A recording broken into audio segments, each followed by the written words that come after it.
Hi friends, ഇന്ന് ഉണ്ടാക്കാൻ പോകുന്നത് പാസ്തയാണ്. ഇറ്റാലിയൻ റെസിപ്പിയാണ്. വീഡിയോയിലേക്ക് പോകാം. പെന്ന പാസ്തയാണ് ഇത്. പെന്ന മസാലയാണ് നമ്മൾ ഉണ്ടാക്കാൻ പോകുന്നത്. പാസ്തകൾ അനവധി പേരിൽ അറിയപ്പെടുന്നുണ്ട്. ഇതിൻ്റെ കുക്കിംഗ് ടൈം ഇതിൻ്റെ മുകളിൽ തന്നെയുണ്ട്. 10 മുതൽ 11 മിനിറ്റാണ്. ഇത് 200 ഗ്രാമാണ്. 2 ലിറ്റർ വെള്ളത്തിലാണ് ബോയിൽ ചെയ്യുന്നത്. വെള്ളത്തിൽ സാൾട്ട്, സൺഫ്ലവർ ഓയിൽ, പെന്ന ഇട്ട് ഇളക്കുക. ബോയിലായതിനു ശേഷം പച്ചവെള്ളത്തിൽ കഴുകിയെടുക്കുക.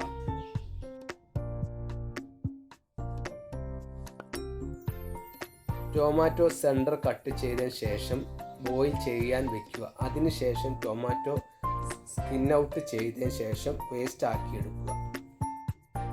ചട്ടിയിൽ സൺഫ്ലവർ ഓയിൽ, ഗീ ഉപയോഗിച്ചതിന് ശേഷം ഗാർലിക്, ചോപ്പണിയൻ, ഗ്രീൻ ചില്ലി, ജിഞ്ചർ, അതിനുശേഷം Kashmiri chilli, turmeric powder, coriander powder, അതിലേക്ക് ടൊമാറ്റോ പേസ്റ്റ് ആഡ് ചെയ്തതിന് ശേഷം പെന്ന പാസ്ത ആഡ് ചെയ്ത് മിക്സ് ചെയ്യുക.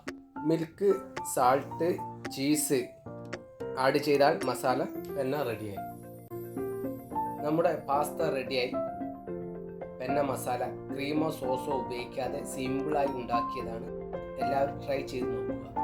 വീഡിയോ ഇഷ്ടമായ ലൈക്ക് ചെയ്യുക, ഷെയർ ചെയ്യുക, സബ്സ്ക്രൈബ് ചെയ്യുക. വീണ്ടും അടുത്ത വീഡിയോ.